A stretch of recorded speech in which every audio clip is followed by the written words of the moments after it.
I'm Professor Pat Murphy, and I'd like to welcome you to the Berges lecture for this evening. Our speaker tonight is John Donovan.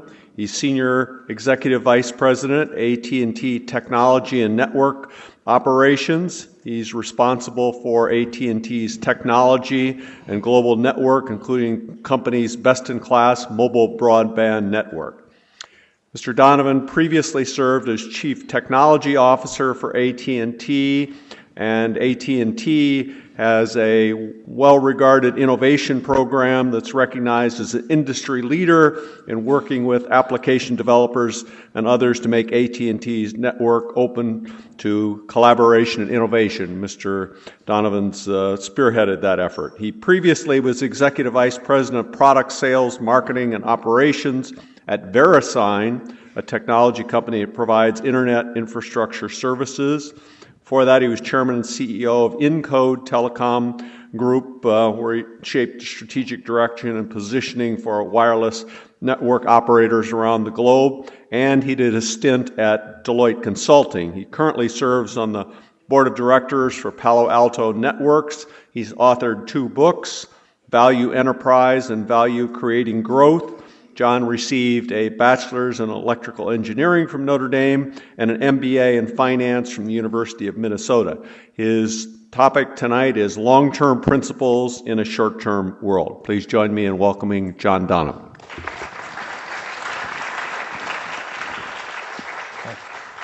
Thank you, Pat. Good evening, everybody. It's great for me to be back here during the fall.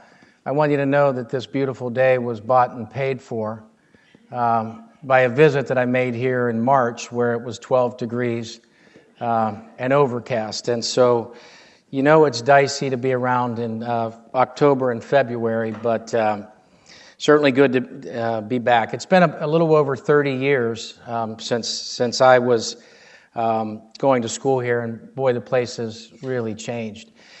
Just to give you a little background on myself, I was the 8th of 11 kids.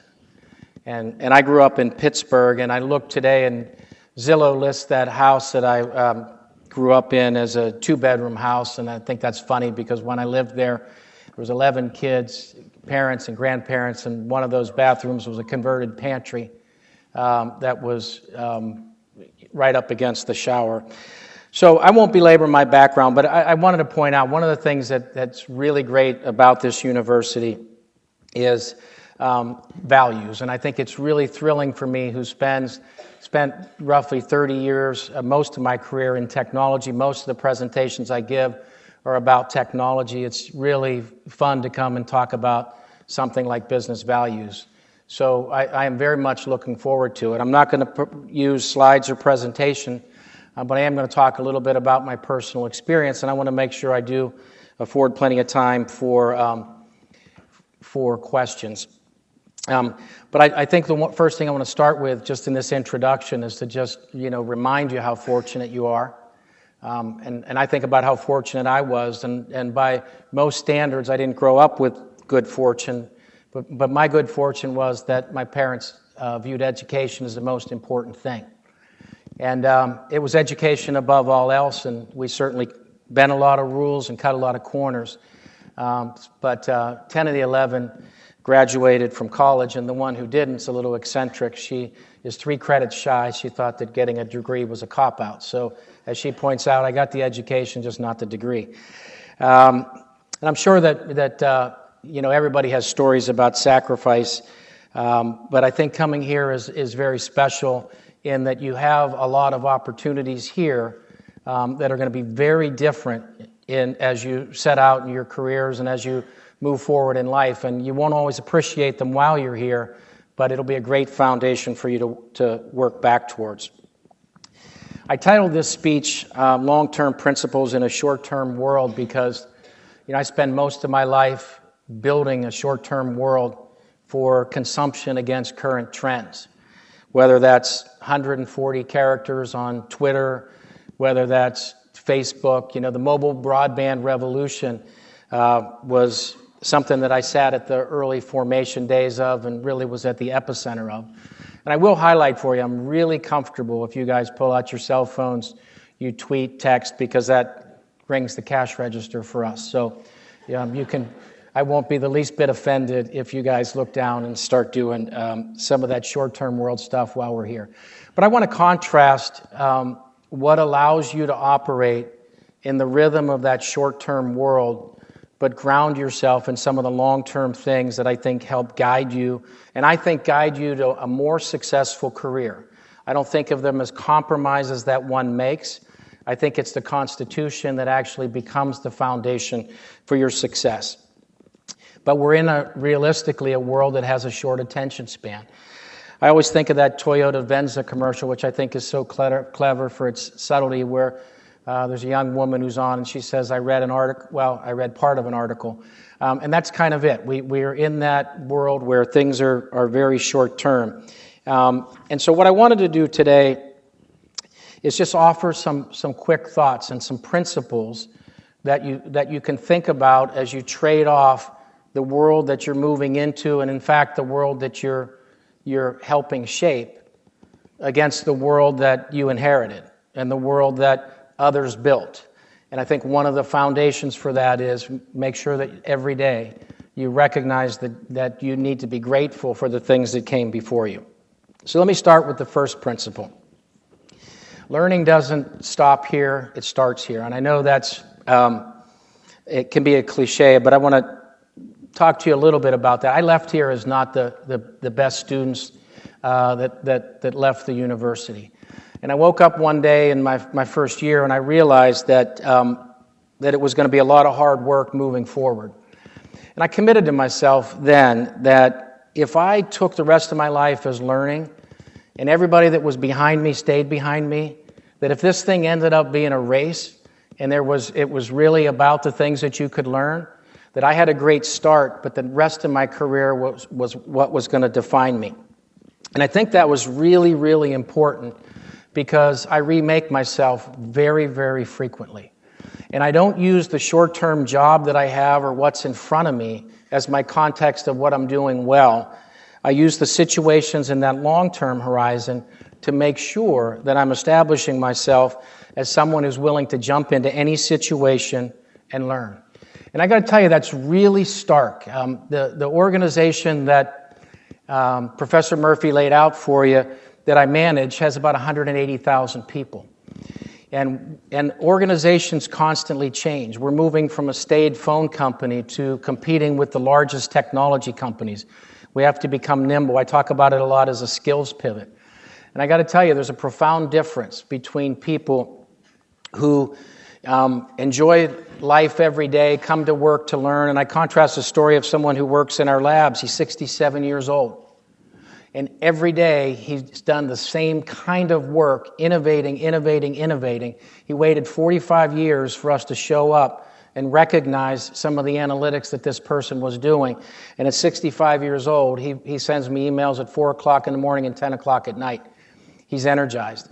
I contrast that with people who work in their jobs and have 30 years with the company, but it really is only 1 year of experience 30 times. So the first principle I think is an important one as you think about a long-term world, and that is that don't ever let yourself get stuck in a rut that will define you by the job that you do today. You have to continue to grow, you have to continue to learn, and you have to continue to look at the things you're doing, whether you like them or not, as a stepping stone towards that long-term education. Second thing, which I think the first one leads into, is just establishing a long-term thinking framework. I think this is terribly important. You know, my father passed away between my junior and senior year here, and it's difficult to go back and have to piece together the wise things that he told me when they're 10, 15 years ago, and in many cases when he didn't tell me 2, 3, 4, and 5 times. But that long-term framework, what he said is play the game for breadth. Take a lot of risks in your 20. Simply try to learn. When you're in your 30s, narrow your field down so that by the time you reach 40, you're the best in the business at something. And it was really interesting because I set my own objectives, and I came here with a short-term focus. I applied for the School of Accounting, and I came, and I wasn't sure whether I wanted to do accounting, but I walked over to the placement office, and I said, who made the most money last year? They said, engineers. I said, sign me up as an engineer. At the end of the freshman year, they said, you have to declare a major within the School of Engineering. So I walked back to the placement office, and I said, who makes the most money? They said, electrical engineers. I said, sign me up. I'm an electrical engineer. I interviewed with 13 companies. I had 10 job offers. You can imagine where this story goes. I called all of their HR departments, and I said, what's the average income of your engineers? And I took the job where the company that had the highest average income for engineers. And what's interesting is that I certainly went against my father's advice because I didn't go for breadth. I went for my short-term economic opportunity. And I did great at that job, but I was 28 years old, and I realized that the business was growing slowly, that no matter what I did, I was having a hard time getting ahead. There weren't a lot of prospects for growth. And so what I did is I looked back at my father's wisdom and said, I didn't play for breadth. What I need to do is I need to go take some risk. And so I actually left my job and became an individual entrepreneur that was buying, fixing, and selling small businesses, which really was the launch pad because I learned some things nobody has a right that they should have to learn at that age. And so it was very, very interesting for me that many people talk about failure as a good thing. And I think that they forget to tell you the context in which failure is a good thing. You're always accountable, and every failure is a failure. And they say, well, if you learn from it, you did fine. I don't buy that. I think that what you have to do is you have to take your long-term framework, and you have to look at those failures in that context. Because if it genuinely is giving you the learning in that long-term context, then it's doing you an important favor. But it's important because there's nothing harder in the working world when you go out than being judged. And I think that that's fundamental to your success as a person of values and in the value that you give a company by being able to not worry about how you're being judged and to just do the job at hand. So I went back to my father's advice. Build a long-term framework, take your risks in your 20s, narrow your field in your 30s, and I'm not going to let my kids take the ambiguity that I did and look at some other opportunity. I think that long-term framework is amazing because what it allows you to do is take your short-term goals and, if need be, dissolve them. Because underlying your short-term goals and your objectives, when you take that long-term framework and it's about who you are and what you want to accomplish in life, it's really easy to dissolve your failures and look at them as learnings. And I think that's a critical step as you think about your long-term objectives. The other important thing is the longer the term the framework, the bigger the success you can plan for. The third principle is a pretty hard one. The responsibility of talent is hard work. I tell you, from my experience, you always look at candidates and there's three things that you talk about. You talk about their competency and their potential. You talk about their experience, and you talk about their work ethic. And the hardest one is to have the talent where, I remember when I was in high school, Mr. Viverka, I always got straight A's in high school. Mr. Viverka told my mother that he felt sorry for me because one day I was going to wake up and have a rude awakening because I had so much potential and I was squandering it. And I remember, that's probably the only teacher for most of my life that I remember. I remember how much it hurt to have that responsibility of talent. But then as I started to think about it and I put it in today's context, I would highlight for you that all three of those are important. And the one which you possess in being here, which is talent, is probably the hardest to acquire, but the easiest thing to take for granted. Because when you look at candidacy and you look at your career development, and you look at how you move ahead in life, it's the combination of those three. And there are certain points in time where your talent is worthless because it's about hard work, and it's a certain amount of it, your career success is just raw tonnage, just putting the work away. So when you look for for things in life. What you want to find is you want to find an opportunity that's going to provide you that combination, because the world opens for you when you're all of the above. If you have talent, you're a hard worker, and you start to put some experience under your belt, that's a really powerful combination. But the responsibility that goes with your talent is the responsibility to deliver hard work. The other thing I'll point out is, we were at dinner with some of the MBA students. We were laughing about this second year is harder than the first year, and I commented that next year gets a lot harder. And then it gets harder still when you start to add families in. Then you start to, have the challenge, and maybe one of your kids, isn't perfect. And, then you have to move, and you have all of these challenges. And so I think it's important, as you think about applying your talent, that you really start to realize that the early years are the years where your values get tested and developed, because later in life things come at you so fast, not just the things at work, but the things at home. And the framework and the foundation of your values is all you have. And when you do speedy decision making, I see a lot of people that take expedient decisions versus those who take speedy decisions, because their framework of values is so good, they can make the right decisions very quickly.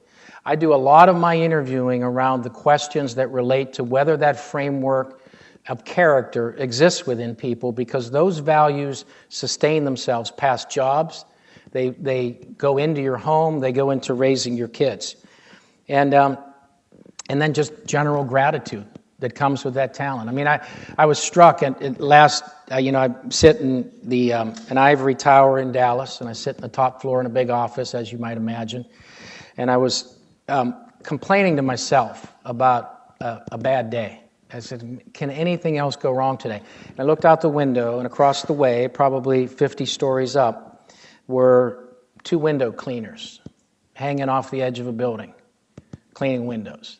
And I said to myself, how bad can my life ever get compared to that? And just the struggle that one has. So my point is that it's the talent plus the hard work that's going to separate you and make a difference. And when that hard work comes and you're trying to manage all of these demands, the framework that's your values will allow you to make the right decisions extremely quickly.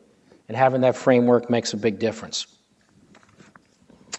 The next principle is one of my favorites: striving for results, not for accolades. This is probably the hardest one in this generation, because everything now is about striving for individuality and individual recognition, and how many followers you have and how many friends on Facebook. I find a lot of vision myself from people who drive a lot of result but don't take credit. The analogy I always use for people that are getting promoted into vice presidents, I bring them to my office and I tell them the thing that no one tells you is that when you get promoted early in your career, the message is always, you're doing really good, do more of it. You're doing a great job, do more of it. What they don't tell you is that that there's a series of results that you're going to be accountable for, and that some of the greatest things that you do don't involve you leading. Great leaders are, to a person, great followers. And there's a time where you need to be both. The analogy I always use for these new folks is Michael Jordan. I said, he came into the league and won all those scoring championships, and I'm sure someone had a conversation with him, because what happened is, like that, he became the defensive player of the year and no longer won scoring championships. And I'm sure a competitive person, someone probably said, hey, Mike, you score a lot, but you're not a good defensive player. And he said, I'll show you. And he started playing defense. Then a funny thing happened is that he neither won scoring titles nor defensive player of the year awards. He just won championships.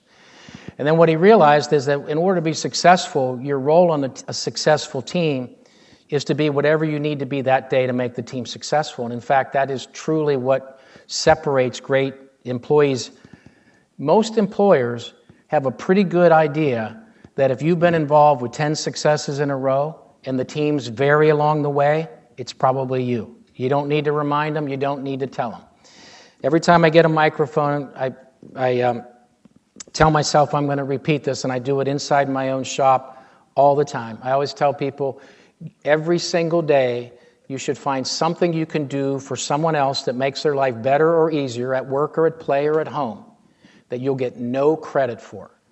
And if all you did, it's so important to me, I suggest to folks, put a coin in your pocket, put a magic stone in your pocket, and don't leave the office. Don't go to sleep unless you've moved it from one pocket to the other, having completed that task. And you would be shocked how much those little gestures over time can start to produce better results consistently. So here's the funny thing about it.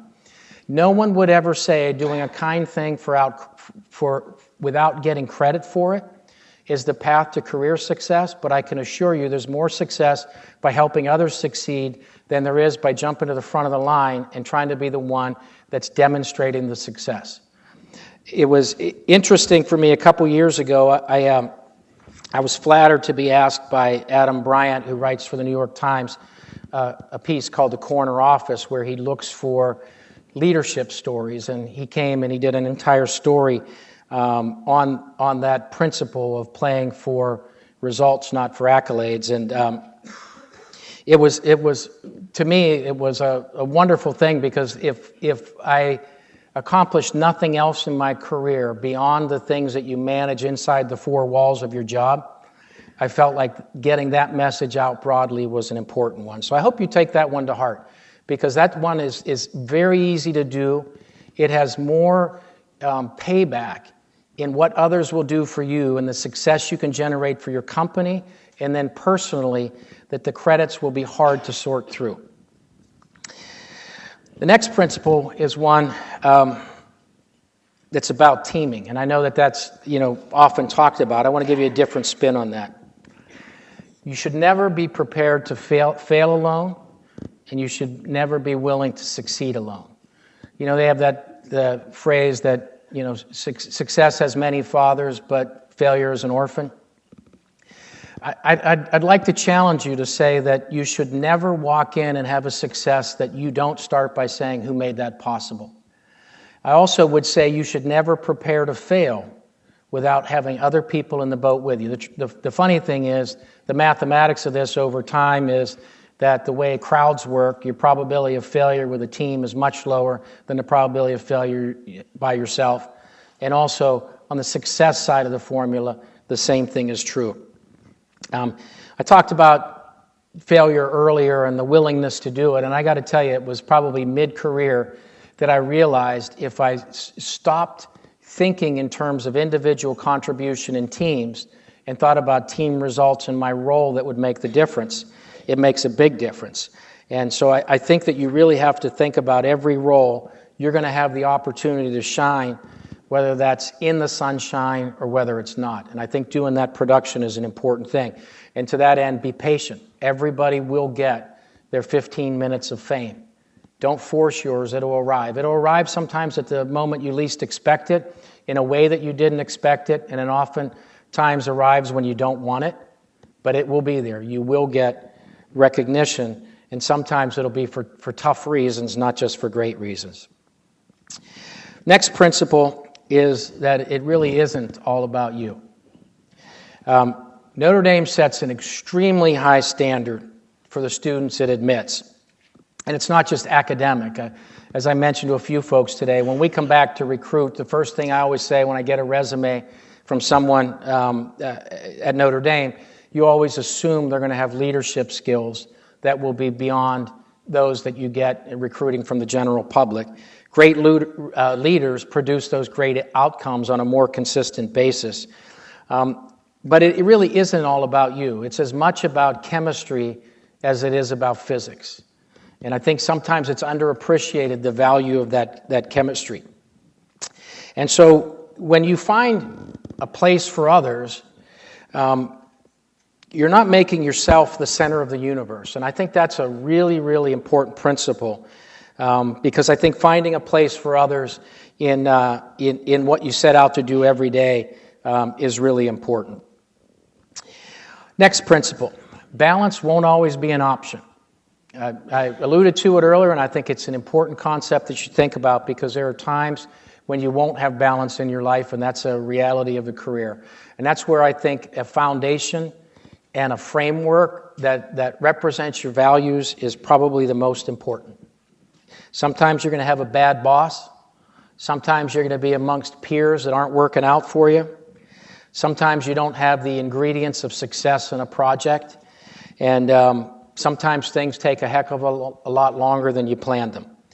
And so when you have the long-term framework, I think it does help you through these short-term periods where you're going to have to grind through it. I think, I don't want to underestimate the fact that in the long run, balance is critical to your success in life. But I don't want you to so over-rotate in that you make some of the mistakes that I did early in my career, where I worked extremely long hours without having the balance, nor the flip side, where you are always looking for balance and the teammates can't rely on you when things get tough. And I also think it matters a lot as to how you think about what you surround yourself with as the ecosystem. You know, you're here in an environment that I'll say is diverse, but it has a self-selection bias in it, and that people are smart, they're leaders, they're kind, they're generous. And that won't always be obvious you get in the workplace. You find people that are cutting corners.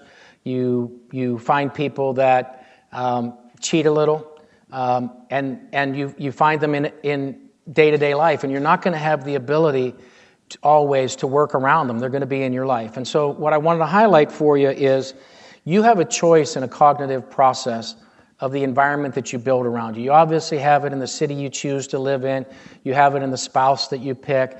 You're going to have it with your family. But there's also a big part of it in the friends that you pick as you embark on your career. Some of these friendships you have here will be friendships that sustain a lifetime, but you're not done making friends, and you're not done being in a position where the people around you are an important part of your ability to continue to operate in a high-value environment. So, from my standpoint, I got a lucky draw. I've been married for almost 30 years. I have a wife that's fully supportive of a career, good and bad. I have a good diet, good exercise, but I got to tell you, the one thing that was one of the greatest career events of my life is I sat down with my daughter, who's now 24. She was probably 20, and I apologized to her. And I said, you know, I've been traveling through most of your life.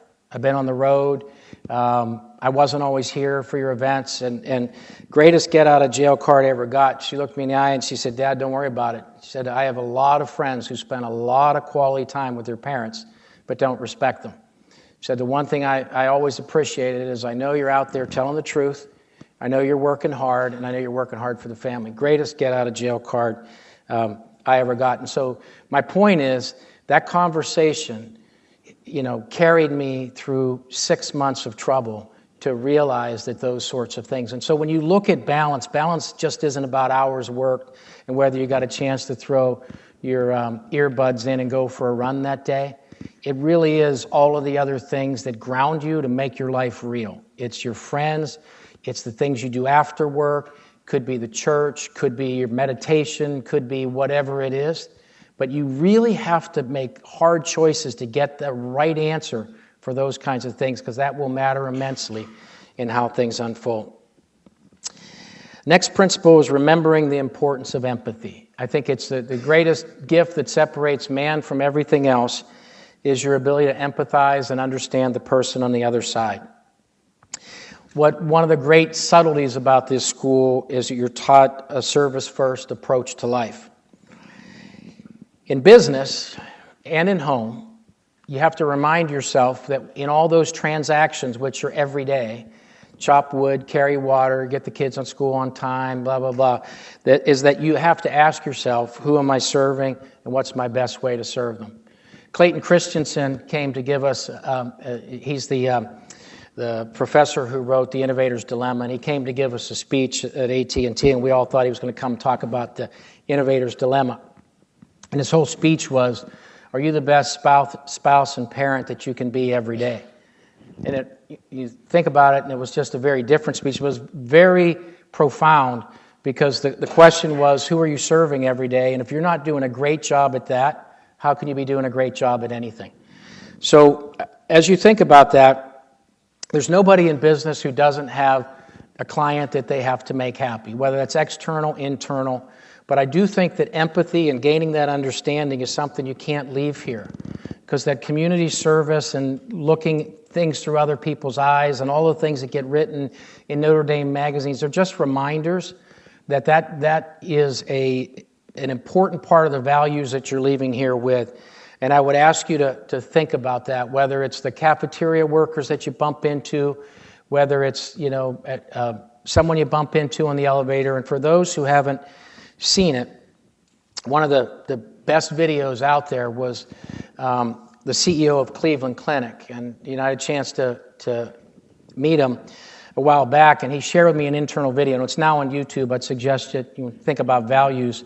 You take a look at the video. I think it's just listed as Cleveland Clinic. And what he tried to do for his own staff is engender empathy. And what he did is said, you have no idea what the other person is going through. And it's a quick 4-minute video with people passing each other. And it's just telling their stories through bubbles without the human interaction. And oncology, 2 people on an escalator, one who has, malignant, inoperable tumor, and the other one is relieved to find out it's benign. Or you get on an elevator and here's a person who just received a phone call that their first baby, his wife's pregnant with his first baby, next to someone who had to take their parents off a respirator.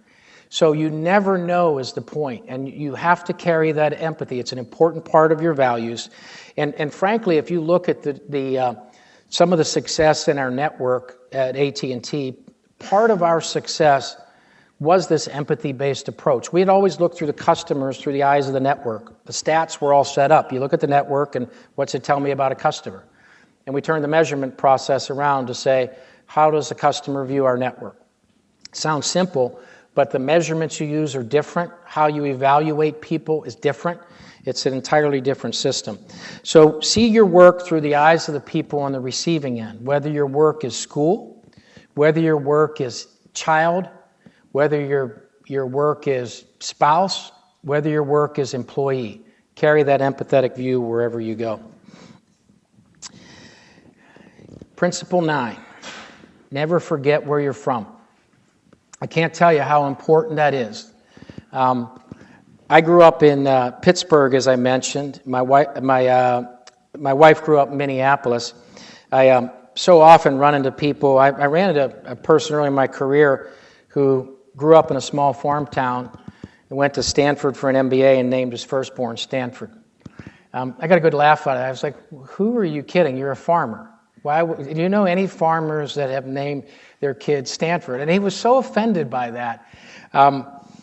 I think one of the central themes that you're going to carry through life in a values framework is if you don't forget where you're from, then you won't forget who you are. And then when things get tough and you need the ability to make a decision quickly, and I keep emphasizing this quick decisions because when you get into rapid fire, that's when compromise happens. That's when the shortcuts get taken. That's when cheating seems easier than not cheating. And so when you have that framework, it's very, very helpful.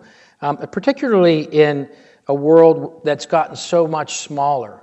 It's all of your words are magnified when they go out into the ether in an HTML format.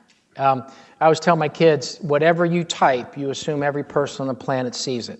That's a good rule of thumb. They don't, but you won't be surprised. But you might be surprised who does. So that digital exhaust that you leave is an important thing. So I do think that it does help you as you think about setting your own personal standards if you really don't forget who you are and where you came from. And that will be easy to do because you guys will go get amazing jobs doing amazing things.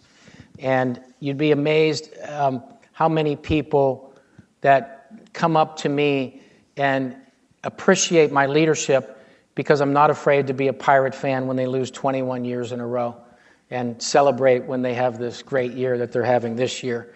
Or recognize that, some of us don't come from privileged backgrounds. But that's part of who you are. It's part of what makes you who you are. So I'd encourage you to think about your past and where you're from, and make sure you stay connected with your family and keep that context as you look at these exciting opportunities in life.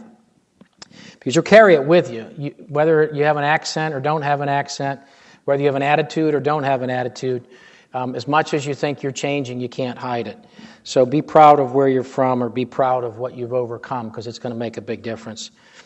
And the last thing I want to talk about in this world is probably the one I have the most passion about, and that's breadth versus depth. I want to tell you this in the form of a story. I was out at a TED conference, and probably some of you have seen TED, which is a world leaders forum, if you will, with cutting-edge ideas in advanced fields. So in any given year, you'll have Bill Gates and Stephen Hawking, and they're very rigid. Al Gore came up and they put the shot clock buzzer on him and yank him off stage. It's very rigid. You get 5 minutes or 20 minutes based on your subject. So I was at a dinner, and there was an environmental activist that was 26 years old sitting next to me, and there were a person from a large software company, a person running a large auto company, and myself. And he chose to enter into a bit of an attack about we dinosaurs, which I recognize. He said, "How many followers do you have?" I said, "None, I don't do Twitter." And he said, "How many friends do you have on Facebook?" And I said, 12. I just want to see how it works. And I keep it mostly to family. And he started railing on the fact that, here it is, you have this big organization, and you're digitally clueless. That's the word he used, digitally clueless. So I paused the dinner table and I said, if you guys don't mind, I'm going to respond to this. So I said to him, I'm going to show you depth versus breadth. So I said, I don't have any Twitter followers, but how many people do you have that would give you their last $50 if it resulted in a divorce? In silence. He said, that's idiotic. No one would do that. I said, I'll give you a list of 12 people, and I would appreciate if you called them. One of the folks actually I was doing an exercise on leadership skill, and I said, hey, Chris, can you give me some input about the things about me? And here's what he wrote as the last thing. So solid, the only person I would go to prison to help. So I asked the kid, how many people would give you the last $50? And he said 0. And the guy from the car company said, that's pathetic. And then the other person said, come to think of it, I probably have a couple too. And he said, I can't even imagine that. And the guy from the car company said, dude, it's a trick question. People like us get those kind of friends, then never need it because they never get to that position in life. So then I said to him, all your Facebook friends, how many would fly to come to your funeral? Thought about it for a minute. And he really wanted to get the right answer to this one. And he said, it's probably 10. And then at this point, you can picture what happens. The lady from the large software company said, wow, if I only had 10 flying for my funeral, I would say it must have been on Christmas Day or something that people had trouble getting away from. And so that person stalked me for a day and a half. He walked around and said, you really messed me up. I've been focused on the breadth of this social media. So I would ask you, as you think about the value of this social media and your interaction with it, and reading half-baked articles or things that appear to be true because they're in a written word, that you'll recognize what real truth looks like, and that you'll continue to use those tools as tools of breadth, but that you never substitute that depth that you have for that breadth. So it can be used as a complement to depth just as much as it can breadth. So, on a personal level, just as you think about it, and some of these things that I highlighted for you, I think you should think about asking yourself whether you've made a contribution here that would be leaving Notre Dame a better place with your departure than it was on your arrival.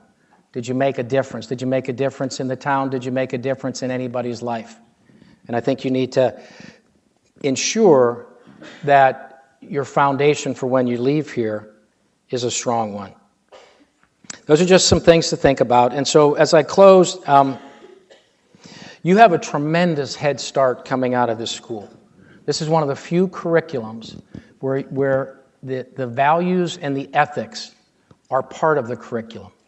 There are others that make very interesting connections between what you study and who you are. You know, New York University puts the city of New York front and center as part of the education. But it's a rare opportunity that values and ethics can be part of a curriculum so that you can explore that consistent with your education, and you can not only leave with a framework, you're expected to. And I would challenge you to challenge yourself to ensure that when the degree comes and you add up all of the grade point averages and you look at all of the interviews and all this complexity, that you can go back and make a short list of 10 principles that are going to be important to you. They'll change over time. Your perspective will change.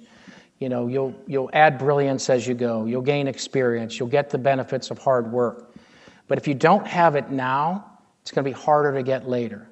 So I would challenge you to take the time to think about it and write it down. I think there's a tremendous power in being able to convert the thought into a word, even if you hide that word. So still to today, I try to steal 5 minutes out of every hour. I try to steal 10 minutes every morning to write down the things that keep my framework in front of my eyes so that I can maintain a principle-based approach to management. And I hopefully a little bit about my path will help you with yours, and I appreciate you listening. And to me, it's somewhat humbling to come back as the 8th of 11 from the upbringing that I had and be asked to come back and speak on the subject. So I appreciate you coming here tonight. So with that, I'll open the floor for questions. There are a couple mics here. If you want to yell out, I can repeat the question.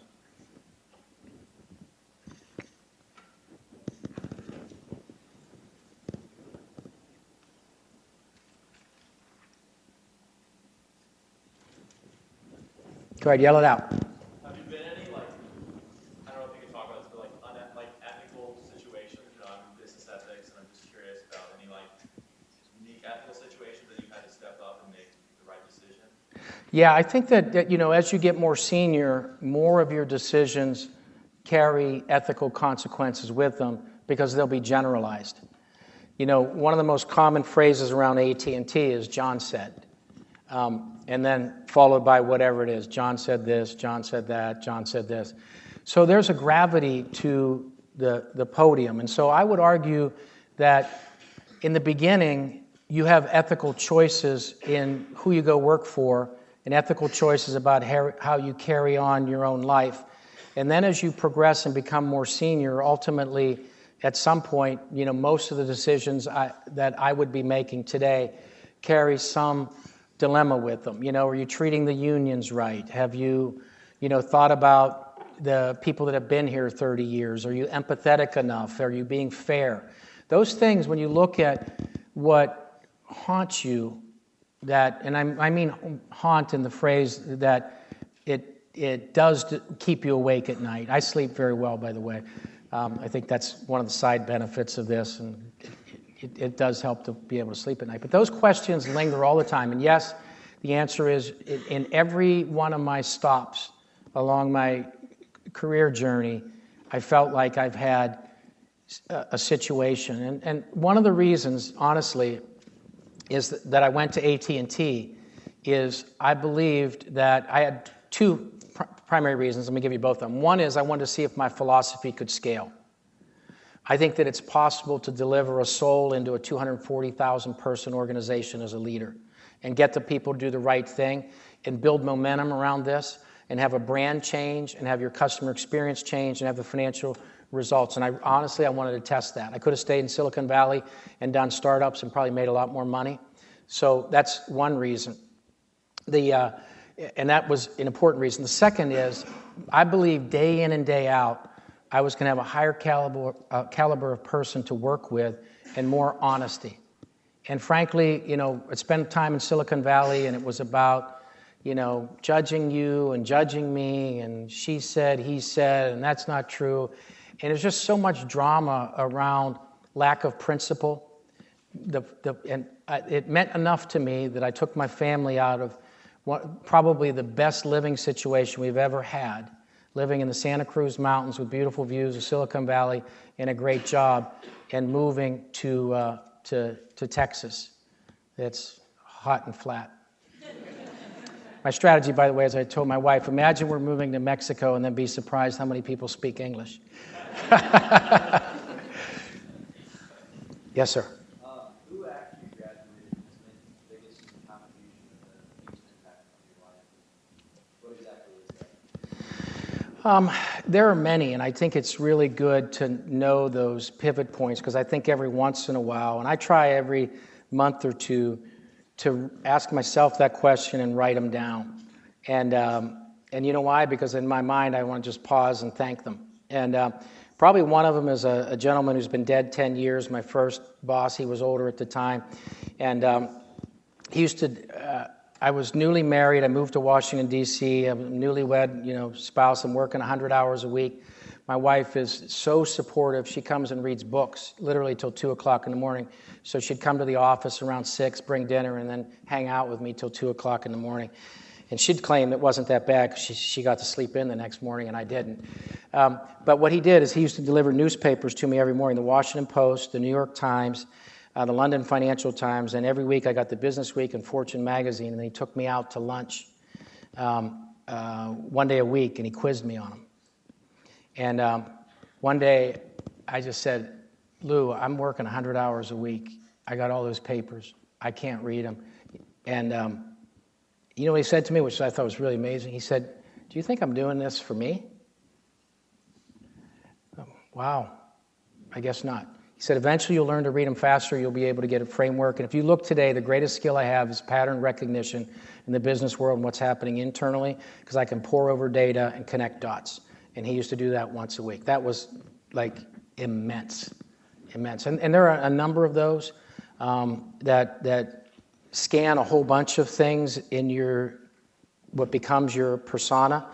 And I think that important is you have to have your eyes open, your ears open, and shut up.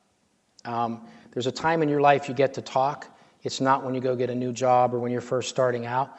You'd be amazed at what you can pick up if you say, that person has something to teach me.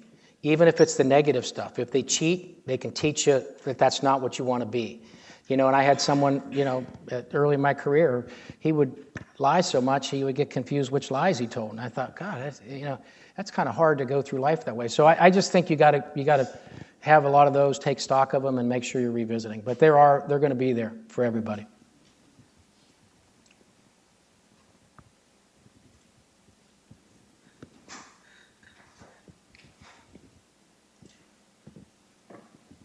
Yes, sir. I think in the beginning of our careers, especially you mentioned the rapid fire that you go through and the decisions that you need to make quickly, right?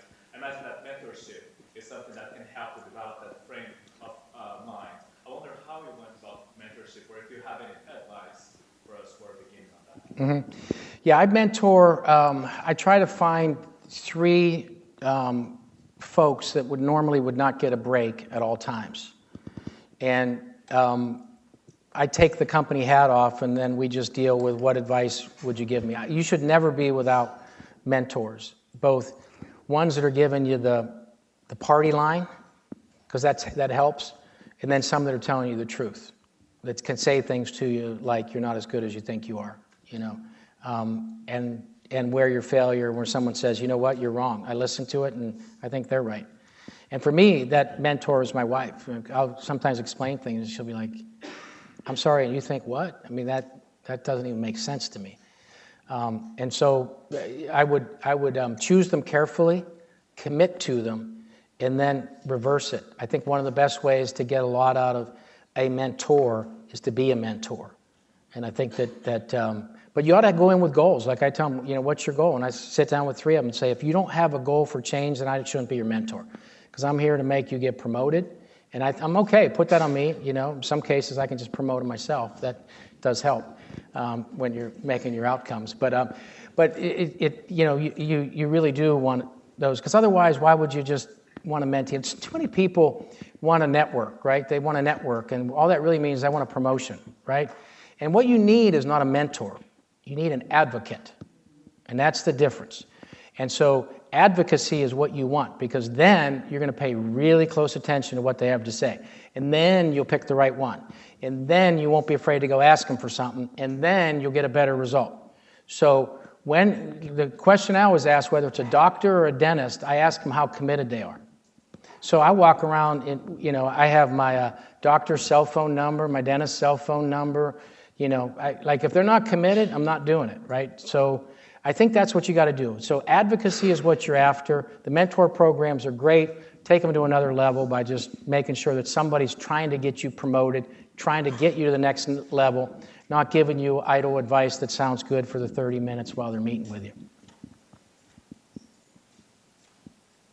Yes, sir. You mentioned, it sounds like you have a great relationship with your daughter, which I think is great. You also mentioned that you will eventually have to balance the family life and the difficulty that comes with that.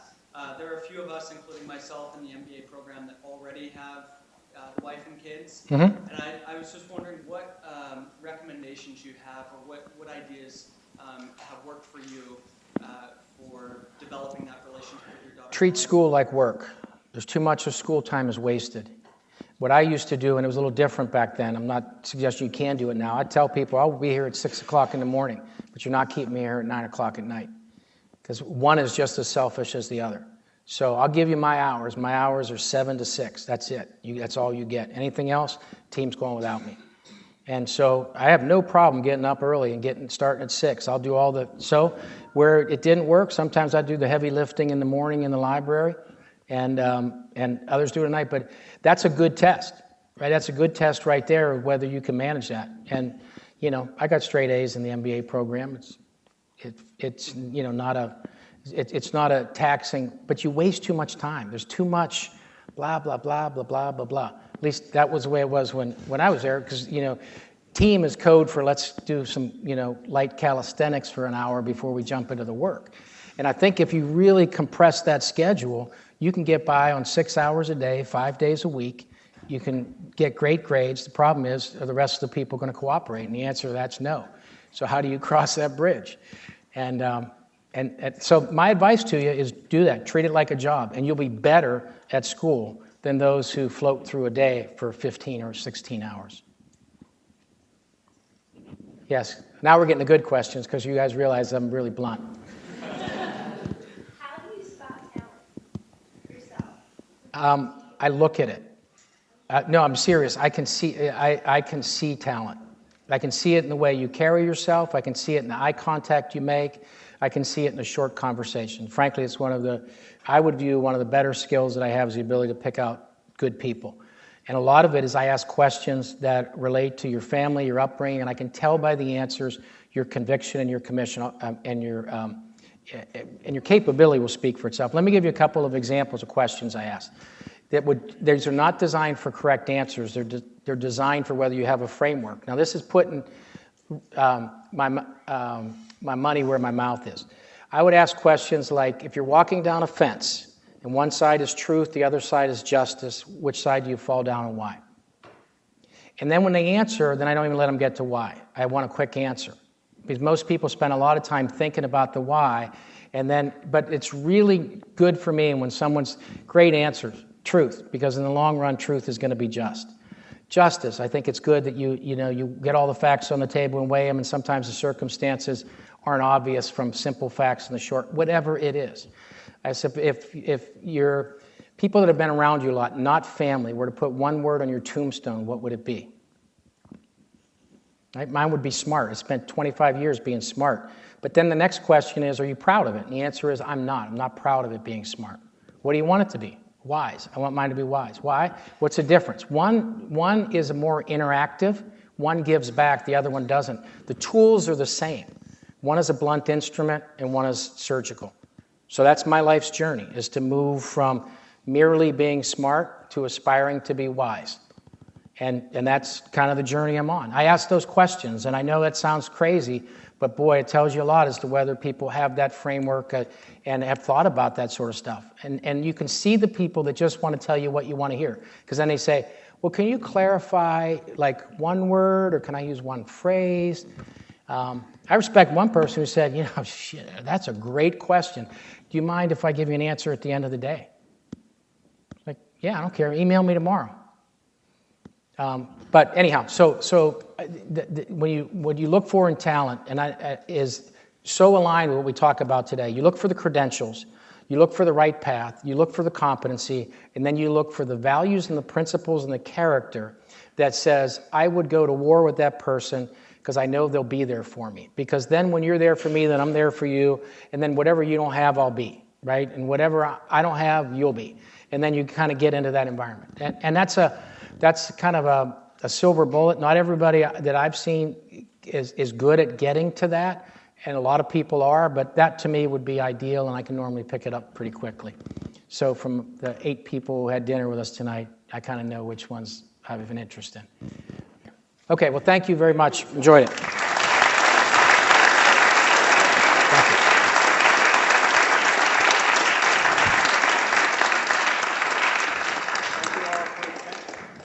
Thank you all for attending. Our next Burgess lecture is Halloween night, but we will finish early. Jacqueline Novogratz will be here at 7:30 on October 31st. John, thanks a million. I really appreciate it.